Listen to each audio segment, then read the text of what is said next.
Nakapag-Banawe Rice Terraces na ba ang lahat?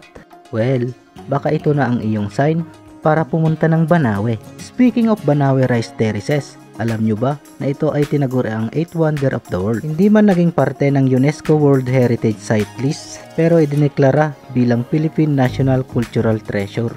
Ang Banawe Rice Terraces ay mahigit 2,000 taong gulang. At ito ay nililok sa bulubundukin ng Ifugao ng mga katutubong Bataan. Samot-saring mga view deck ang nandito. Isa na dyan ang Banawe Viewpoint at Dayanara View Deck. Nakaka-amaze talaga ang view dito, sabayan pa ng malamig na simoy ng hangin at napakakalmadong lugar, yung tipong nakakabinging katahimikan. Best feeling talaga na narating ko na ang Banawe Rice Terraces na dati sa litrato at video sa social media ko lang nakikita. Para sa akin, isa ito sa self-fulfillment ang narating ang tanyag na rice terraces ng Pilipinas. Kaya't sa video na ito ay sabay-sabay tayong ma-amaze sa ganda ng Banawe Rice Terraces. Dito lang yan sa Banawe, Ifugao.